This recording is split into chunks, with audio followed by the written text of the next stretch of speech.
ਗੁਰਦਾਸਪੁਰ ਦੇ ਪਿੰਡ ਧਾਰੀਵਾਲ ਵਿੱਚ ਚੰਡੀਗੜ੍ਹ ਦੇ ਮਨੀ ਮਾਜਰਾ ਤੋਂ ਡਾਕਟਰ ਪਤੀ ਪਤਨੀ ਦੇ ਨਾਲ ਆਏ ਇੱਕ ਕੇਅਰ ਟੇਕਰ ਲੜਕੀ ਵੱਲੋਂ ਪੱਖੇ ਨਾਲ ਫਾਹਾ ਲੈ ਕੇ ਖੁਦਕੁਸ਼ੀ ਕਰਨ ਦਾ ਮਾਮਲਾ ਸਾਹਮਣੇ ਆਇਆ ਹੈ। ਕੇਅਰ ਟੇਕਰ ਲੜਕੀ ਦੀ ਮ੍ਰਿਤਕ ਦੇ ਪੱਖੇ ਨਾਲ ਲਮਕਦੀ ਮਿਲਣ ਤੋਂ ਬਾਅਦ ਇਹ ਖਦਸ਼ਾ ਮ੍ਰਿਤਕ ਦੇ ਪਰਿਵਾਰ ਵੱਲੋਂ ਜਤਾਇਆ ਜਾ ਰਿਹਾ ਹੈ ਕਿ ਉਹਨਾਂ ਦੀ ਧੀ ਦਾ ਕਤਲ ਕੀਤਾ ਗਿਆ ਹੈ। ਕੁਝ ਦਿਨ ਪਹਿਲਾਂ 16 ਸਾਲ ਦੀ ਲੜਕੀ ਕੇਅਰ ਟੇਕਰ ਡਾਕਟਰ ਪਤੀ ਪਤਨੀ ਦੇ ਨਾਲ ਉਹਨਾਂ ਦੇ ਪੁਰਾਣੇ ਘਰ ਧਾਰੀਵਾਲ ਵਿੱਚ ਆਈ ਸੀ, ਜਿੱਥੇ ਲੜਕੀ ਨੇ ਆਤਮ ਹੱਤਿਆ ਕਰ ਲਈ। ਦੂਜੇ ਪਾਸੇ ਲੜਕੀ ਦੇ ਪਰਿਵਾਰ ਦੇ ਇਲਜ਼ਾਮ ਹਨ ਕਿ ਉਹਨਾਂ ਦੀ ਧੀ ਨੇ ਆਤਮ ਹੱਤਿਆ ਨਹੀਂ ਕੀਤੀ, ਸਗੋਂ ਉਸ ਦੀ ਹੱਤਿਆ ਕਰਕੇ ਆਤਮ ਹੱਤਿਆ ਦਾ ਰੂਪ ਦਿੱਤਾ ਗਿਆ ਹੈ। ਪਰ ਡਾਕਟਰ ਪਤੀ ਪਤਨੀ ਦਾ ਕਹਿਣਾ ਹੈ ਕਿ ਲੜਕੀ ਨੇ ਆਪਣੇ ਆਪ ਆਤਮ ਹੱਤਿਆ ਕੀਤੀ ਹੈ ਅਤੇ ਇਸ ਮਾਮਲੇ ਵਿੱਚ ਥਾਣਾ ਧਾਰੀਵਾਲ ਦੀ ਪੁਲਿਸ ਜਾਂਚ ਵਿੱਚ ਜੁਟ ਗਈ ਹੈ। ਕੁੜੀ ਦੇ ਭਰਾ ਸੁਨੀਲ ਅਤੇ ਭੈਣ ਗੀਤਾ ਨੇ ਇਲਜ਼ਾਮ ਲਗਾਇਆ ਕਿ ਪਹਿਲਾਂ ਵੀ ਡਾਕਟਰ ਦੀ ਪਤਨੀ ਦੁਆਰਾ ਉਸ ਦੀ ਭੈਣ ਨੂੰ ਤੰਗ ਪਰੇਸ਼ਾਨ ਕੀਤਾ ਜਾਂਦਾ ਸੀ। ਉਹਨਾਂ ਕਿਹਾ ਕਿ ਉਹਨਾਂ ਦੀ ਭੈਣ ਪਿਛਲੇ 4 ਸਾਲ ਤੋਂ ਡਾਕਟਰ ਪਤੀ ਪਤਨੀ ਕੋਲ ਕੰਮ ਕਰ ਰਹੀ ਸੀ ਅਤੇ ਡਾਕਟਰ ਪਤੀ ਪਤਨੀ ਉਹਨਾਂ ਦੀ ਭੈਣ ਨੂੰ ਚੰਡੀਗੜ੍ਹ ਤੋਂ ਬਿਨਾਂ ਦੱਸੇ ਧਾਰੀਵਾਲ ਵਿੱਚ ਲੈ ਆਏ, ਜਿੱਥੇ ਉਹਨਾਂ ਦੇ ਘਰ ਵਿੱਚ ਉਹਨਾਂ ਦੀ ਭੈਣ ਨੇ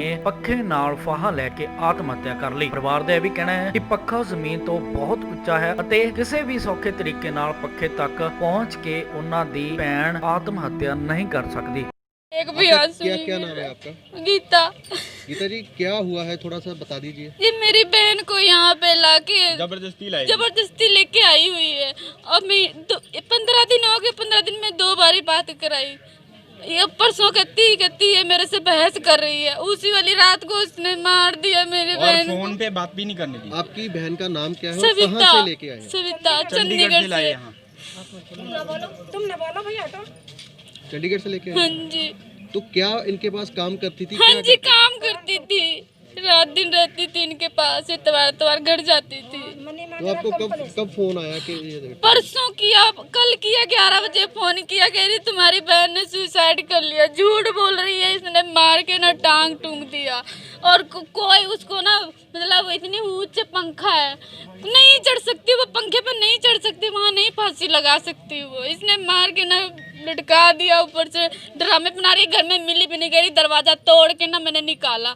और पुलिस वालों को भी नहीं बुलाया। पुलिस वालों को बुलाना चाहिए था ना कि हम मतलब उसको उतारना है। पुलिस वाले उतारते, तेरा थोड़ी ना काम था, तेरी गलती नहीं। तुम मुझे घर पे मिलती, यहाँ पे आके चिपके बैठी हुई है, यहाँ पे चिपके बैठी हुई है। वहाँ घर पे मिलना चाहिए था, मेरे को घर पे नहीं मिली, यहाँ बैठी हुई है चुपके। तो कितने सालों से वो उनके पास काम कर रही थी? ये 2-2.5 सालों से काम कर रही थी। तो कभी उसने आपको बताया नहीं कि मेरे को ये तंग परेशान करते हैं, ऐसा कुछ बताया था कभी? एक बार ही बताया, करी दीदी मैं जाती थी मिलने तो ये बाहर ही से मिल लेती थी, अंदर नहीं कभी बुलाती थी मुझे। अंदर नहीं बुलाती थी, बाहर ही मिल लेती थी। सप्ताह बाहर आती थी, मैं उससे बात कर लेती थी।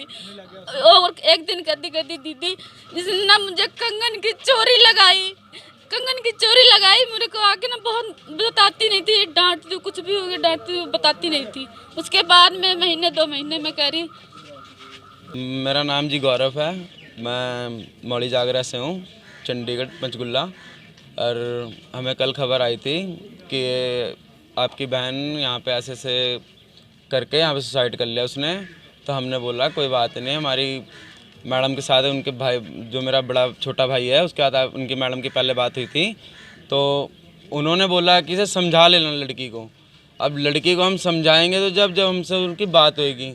अब लड़की से भी दोबारा बातचीत कराई थी हमारी, तो लड़की ने भी ऐसे ही दबके में हाँ हूँ तो बोला, पर बाकी उसने पूरी गल बात नहीं बताई हमें क्या बात हुई है वहाँ पे।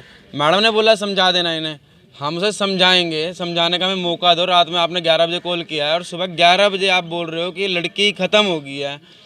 अब ये बताओ, आप काम कराते हो घर में, और काम वाली को ऐसा हो सकता है कि कोई बंदा काम वाली को घर में 11 बजे तक सोने की छूट दे? जबकि मुझे पता है कि मकान मालिक बंदे ऐसे होते हैं कि नौकर को सुबह 6 बजे जगा देंगे कि बेटा ये कर ले, बेटा वो कर ले। और इन्होंने 11 बजे जगाया, और 11 बजे के बाद इन्होंने फ़ोन लगाया है और वो भी बोला है कि लड़की ख़त्म हो गई है।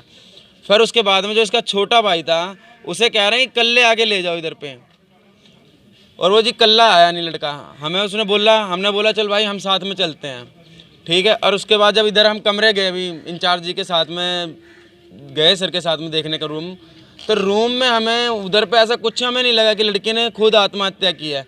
हमने रूम को अच्छी तरह देखा, अंदर से परखा हमने रूम को कि जिस साइड में अगर पंखा भी लगा है, पंखे की हाइट में, और वो लड़की ने जींस भी पा रखी है, नहीं अगर सूट सलवार पा रखा हो, मैं मानता हूँ लड़की फ्रिज पे भी चढ़ जाएगी, मगर जींस में तुम्हें पता है बंदा नहीं फ्रिज पे चढ़ सकता है। अब उसे अगर गेट का है, गेट की 2 कुंडियाँ हैं, पल्ला भी थोड़ा उतना खास मजबूत ही नहीं है, पल्ला भी नॉर्मल है, इन्होंने पल्ला बाहर से तोड़ दिया है, अंदर से वो क्यों नहीं टूटा? और मैं बता रहा हूँ सर, अगर एक झटका उसमें मार दूँ ना तो दोनों की दोनों कुंडियाँ पहले टूटेंगी, पल्ला बाहर से नहीं फटेगा। कितनी देर से उनके पास आपकी जो बहन है वो काम कर रही थी और कहाँ पे कर रही थी? मैं मनी माजरा कॉम्प्लेक्स में काम करती थी, एक करीबन 2 ढाई 3 साल से करती थी इन पे। और अभी कुछ दिन 15 दिन हुए हैं लीडर पे लाए हुए, 2 अक्टूबर को लेके आए थे यहाँ पे, और 2-3 बार इनकी बात हुई है बस, बाकी कोई बात नहीं कराते थे। जब वो मनी माजरा से यहाँ पे लेके आई थी आपकी बहन को, तो वो उन्होंने क्या आपको बताया था? लड़की की हम छुट्टी मांग रहे थे कि हमें लड़की की छुट्टी कर दो, और वो भी कह रहे थे हमें नहीं जाना है वहाँ पे। अब इन्होंने बोला कोई बात नहीं, लेके आ गए यहाँ पे। यहाँ पे लाने के बाद इन्होंने फ़ोन करके इंतला किया इसके भाई के साथ, तो उन्होंने बोला है कि कोई बात नहीं, मैडम ने जब बोला समझा देंगे ना इसे, तो उसने बोला भाई ने कि इसे समझा देंगे, कोई बात नहीं, इधर लेके तो आओ। अब मान लो समझाना था तो समझाने के पीछे कोई ऐसे तो नहीं, इतनी सी बात पे आप बताओ, अगर कोई भी बंदा हो, मैं ही रहूँ, क्या मैं आत्महत्या कर सकता हूँ? आप क्यों नहीं उसको ले लेंगे? कहाँ से? उनसे जिसके पास काम करती थी आपकी बहन। हम जाते सर, मगर वो इधर पे लेके आ गए, इधर पे लाने के बाद में बता रहे हैं कॉल करके, यहाँ पे लाने के बाद में बता रहे हैं हमें कॉल करके। ਡਾਕਟਰ ਪਤੀ ਪਤਨੀ ਨੇ ਮ੍ਰਿਤਕ ਦੇ ਪਰਿਵਾਰ ਦੁਆਰਾ ਲੱਗੇ ਆਰੋਪਾਂ ਨੂੰ ਝੂਠ ਦੱਸਦੇ ਹੋਏ ਕਿਹਾ ਕਿ ਕੇਅਰ ਟੇਕਰ ਲੜਕੀ ਉਹਨਾਂ ਕੋਲ ਪਿਛਲੇ 4 ਸਾਲਾਂ ਤੋਂ ਕੰਮ ਕਰ ਰਹੀ ਹੈ ਅਤੇ ਉਹਨਾਂ ਨੇ ਕੇਅਰ ਟੇਕਰ ਲੜਕੀ ਨੂੰ ਆਪਣੀ ਧੀ ਦੀ ਤਰ੍ਹਾਂ ਹੀ ਰੱਖਿਆ ਹੋਇਆ ਸੀ। ਰਾਹੁਲ ਵਰਮਾ। ਰਾਹੁਲ ਜੀ ਕੀ ਕਰਦੇ ਹੋ, ਕਿੱਥੇ ਰਹਿੰਦੇ ਹੋ, ਕੀ ਹੋਇਆ? ਅਸੀਂ ਦੋਨੋਂ ਪੇਸ਼ੇ ਤੋਂ ਡਾਕਟਰ ਹਾਂ, ਪ੍ਰਾਈਵੇਟ ਜੌਬ ਕਰਦੇ ਹਾਂ ਅਸੀਂ, ਤੇ ਅਸੀਂ ਚੰਡੀਗੜ੍ਹ ਰਹਿੰਦੇ ਹਾਂ। ਇੱਥੇ ਮੇਰੇ ਫਾਦਰ ਸਾਹਿਬ ਦਾ ਮਕਾਨ ਹੈ, ਜਿੱਥੇ ਅਸੀਂ ਸਾਲ ਬਾਅਦ ਆਏ ਸੀਗੇ, ਕਿ ਸਾਲ ਹੋ ਗਿਆ ਸੀ ਸਾਨੂੰ ਇੱਥੇ ਆਏ। ਕੇਅਰ ਟੇਕਰ ਰੱਖਿਆ ਹੋਇਆ, ਇੱਕ ਕਿਰਾਏਦਾਰ ਹੈ ਇੱਥੇ, ਕਿ ਸਾਲ ਬਾਅਦ ਇੱਕ ਵਾਰੀ ਕਾਫੀ ਟਾਈਮ ਹੋ ਗਿਆ ਘਰ ਦੇਖ ਆਈਏ, ਕਿਉਂਕਿ ਅੰਕਲ ਵੀ ਕਹਿ ਰਹੇ ਸੀਗੇ ਘਰ ਇੱਕ ਫੇਰਾ ਮਾਰ ਲਓ, ਕਾਫੀ ਦੇਰ ਹੋ ਗਈ। ਇਸ ਕਰਕੇ ਅਸੀਂ, ਮੈਂ, ਮੇਰੀ ਵਾਈਫ, ਮੇਰਾ ਛੋਟਾ ਬੱਚਾ, ਅਸੀਂ ਆਏ ਸੀ। ਜਦੋਂ ਤੁਸੀਂ ਆਏ ਤਾਂ ਕੀ ਗੱਲ ਹੋਈ, ਕੀ ਤੁਹਾਨੂੰ ਲੱਗਾ? ਕੁਛ ਵੀ ਨਹੀਂ ਗੱਲ ਹੋਈ ਸਾਡੀ। ਅਸੀਂ ਰੈਗੂਲਰ ਆਪਣਾ, ਮੇਰੇ ਆਫਿਸ ਦਾ ਕੰਮ ਹੈ, ਇੱਥੋਂ ਮੈਂ ਅੰਮ੍ਰਿਤਸਰ ਜਾਂਦਾ ਰਿਹਾ, ਤੇ ਮੇਰੀ ਵਾਈਫ ਨੂੰ ਵਰਕ ਫਰੋਮ ਹੋਮ ਸੀ, ਉਹ ਆਪਣਾ ਘਰੋਂ ਕੰਮ ਕਰਦੀ ਰਹੀ ਹੈ ਰੈਗੂਲਰਲੀ। ਅਸੀਂ ਘਰ ਹੀ ਸੀਗੇ। ਮੇਰੀ ਲੈਫਟ ਲੈਗ ਦਾ ਇਸ਼ੂ ਸੀ, ਥੋੜੀ ਇੰਜਰੀ ਸੀ। ਅੰਮ੍ਰਿਤਸਰ ਮੈਂ ਡਾਕਟਰਸ ਨੂੰ ਕੰਸਲਟ ਕਰਨ ਵਾਸਤੇ ਵੀ ਗਿਆ, ਬਾਕੀ ਮੇਰੀ ਜੌਬ ਵੀ ਸੀ। ਕੋਈ ਇਹੋ ਜਿਹੀ ਗੱਲ ਨਹੀਂ ਸੀ ਸਾਡੇ ਘਰ। ਉਹ ਸਿਰਫ ਬੱਚੇ ਦੇ ਧਿਆਨ ਵਾਸਤੇ ਅਸੀਂ ਰੱਖਿਆ ਸੀਗਾ ਉਹਨੂੰ, ਕਿ ਸਾਡਾ 4 ਸਾਲ ਹੋ ਗਏ। ਮੇਰੇ ਫਾਦਰ ਸਾਹਿਬ ਜਦੋਂ ਸੀਗੇ 16-17 ਸਾਲ ਹੋਏਗੀ। ਚਾਈਲਡ ਲੇਬਰ ਕਰਾ ਸਕਦੇ? ਚਾਈਲਡ ਲੇਬਰ ਨਹੀਂ ਹੈ ਇੱਥੇ, ਲੇਬਰ ਨਹੀਂ ਹੈ, ਕਿਉਂਕਿ ਉਹ ਸਾਡੇ ਬੱਚਿਆਂ ਵਰਗੀ। ਉਹ ਮੀਨਸ ਕਿ ਉਹ 12 ਸਾਲ ਦੀ ਹੋਏਗੀ। ਉਹਨੂੰ ਫਾਦਰ ਸਾਹਿਬ ਸੀਗੇ ਉਹਨੂੰ ਅਸੀਂ ਸਿਰਫ ਬੱਚੇ ਦੇ ਵਾਸਤੇ ਸੀਗੀ ਉਹ ਨਾਲ, ਕਿ ਉਹ ਬੱਚੇ ਨਾਲ ਖੇਲੇਗੀ।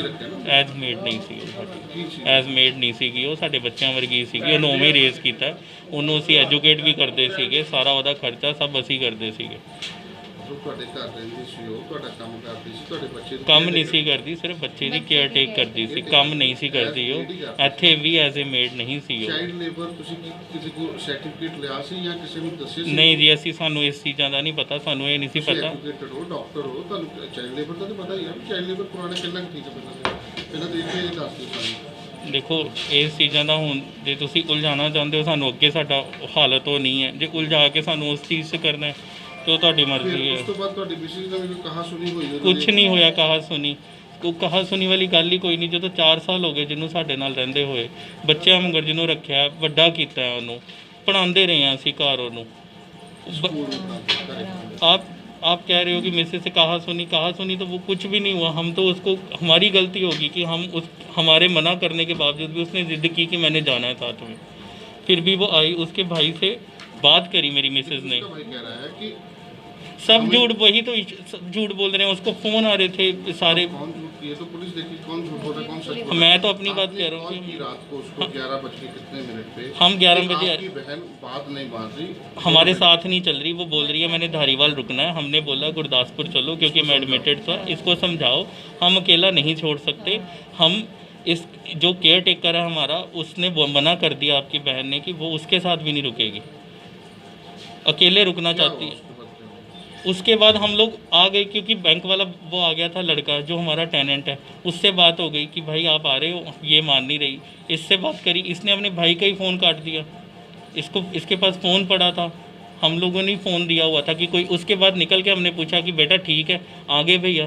कहती हाँ आ गए भैया। मैंने कहा ठीक है, सोगी? कहती हाँ अब मैं सो रही। ये लास्ट हमारी बात हुई है। और उसके बाद क्या? उसके बाद सुबह अंकल ने खाना देने गए होंगे, रूटीन में हमारे केयर टेकर हैं जो, वो खाना देने गए। मैं तो खुद ठीक नहीं था, मैं वहाँ पे था। मेरी मिसेस को कॉल गई है, ये हड़बड़ाहट में, क्योंकि मैं ठीक नहीं था, हड़बड़ाहट में ये निकले हैं।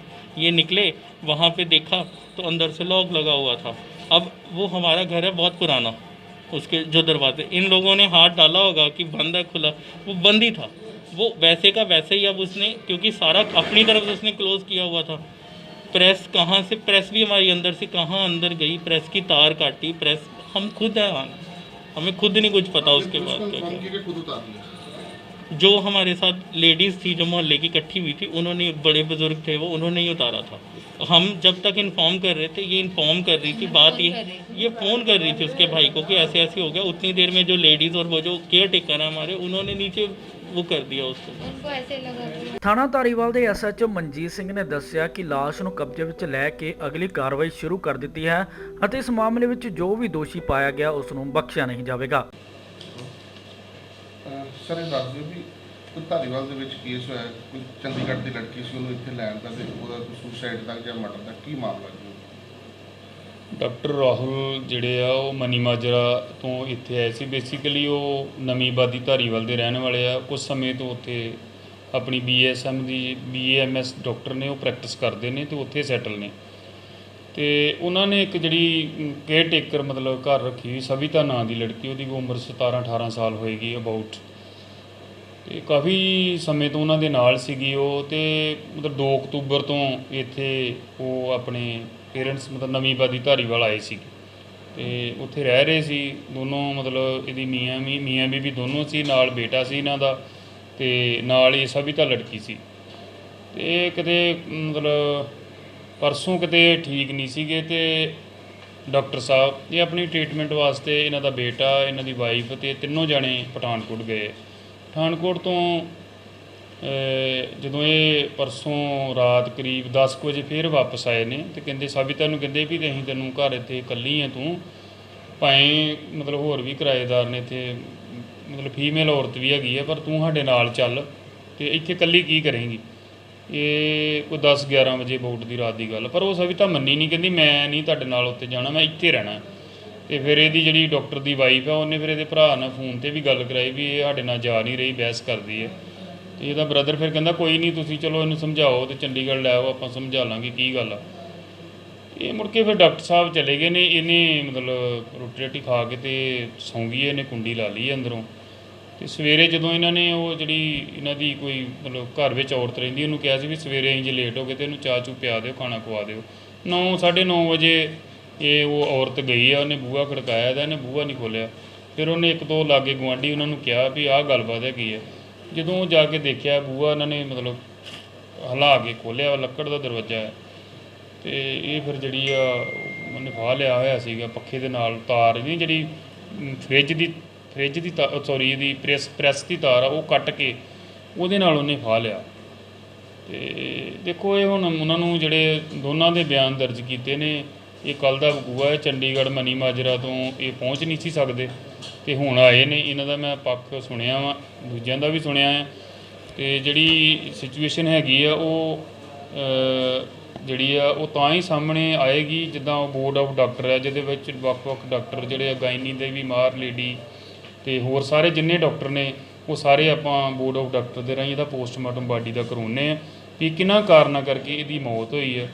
ਤੇ ਜੋ ਵੀ ਜਿਹੜੀ ਸਾਹਮਣੇ ਉਹ ਆਪਣੇ ਆਏਗੀ, ਉਹਦੇ ਮੁਤਾਬਕ ਅਸੀਂ ਕਾਰਵਾਈ ਬੜੇ ਪਾਰਦਰਸ਼ੀ ਢੰਗ ਦੇ ਨਾਲ ਕਰਾਂਗੇ ਤੇ ਜੇ ਕਿਸੇ ਦੇ ਨਾਲ ਧੱਕਾ ਹੈ ਉਹਨੂੰ ਪੂਰਾ ਇਨਸਾਫ ਦਿਵਾਵਾਂਗੇ। ਇੱਕ ਚੀਜ਼ ਦੇਖੀ ਗਈ ਕਿ ਇਹਨਾਂ ਕੋਲ ਇਹ ਵੀ ਤਫਤੀਸ਼ ਕੀਤੀ ਜਾ ਰਹੀ ਹੈ ਕਿ ਪਿਛਲੇ ਲੰਬੇ ਸਮੇਂ ਤੋਂ ਸੀ ਇਹ ਚਾਈਲਡ ਲੇਬਰ ਕਰਵਾ ਨਹੀਂ ਸਕਦੇ। ਉਹਦੀ ਉਮਰ 16 ਸਾਲ ਦੱਸੀ ਜਾ ਰਹੀ ਹੈ ਤੇ ਉਹ ਪਿਛਲੇ ਤੋਂ 4 ਤੋਂ 5 ਸਾਲ, ਮਤਲਬ 10 ਤੋਂ 12 ਸਾਲ ਦੀ ਸੀ ਜਦੋਂ। ਤੇ ਇਹਨਾਂ ਕੋਲ ਐਸਾ ਕੋਈ ਚਾਈਲਡ ਲੇਬਰ ਦਾ ਸਰਟੀਫਿਕੇਟ ਜਾਂ ਕੁਝ ਐਸਾ ਹੈ ਇਹਨਾਂ ਕੋਲ? ਦੇਖੋ ਇਹ ਜੋ ਵੀ ਹੈ, ਇਹ ਜੂਰੀਡਿਕਸ਼ਨ ਚੰਡੀਗੜ੍ਹ ਦੀ ਪੈਂਦੀ ਹੈ।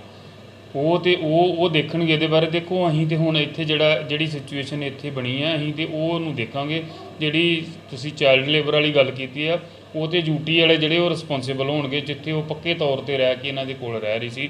ਉਹ ਬਹੁਤੀ ਅਸੀਂ ਇਹਨਾਂ ਨੂੰ ਲਿਖ ਕੇ ਭੇਜ ਦੇਵਾਂਗੇ ਯੂਟੀ ਵਾਲਿਆਂ ਨੂੰ ਕਿ ਇਹ ਦੱਸਿਆ ਜਾਵੇ ਇਹ ਤੁਹਾਡੇ ਕੋਲ ਉਹਨਾਂ ਨੇ ਕੋਈ ਨੂੰ ਸਰਟੀਫਿਕੇਟ ਪੇਸ਼ ਕੀਤਾ ਜਾਂ ਇਦਾਂ ਉਹ ਵੀ ਉਹਨਾਂ ਨੂੰ ਲਿਖ ਦੇਵਾਂਗੇ ਜੀ। ਪ੍ਰਾਈਮ ਦੇ ਲਈ ਗੁਰਦਾਸਪੁਰ ਤੋਂ ਜਤਿੰਦਰ ਕੁੰਦਲ ਦੀ ਰਿਪੋਰਟ।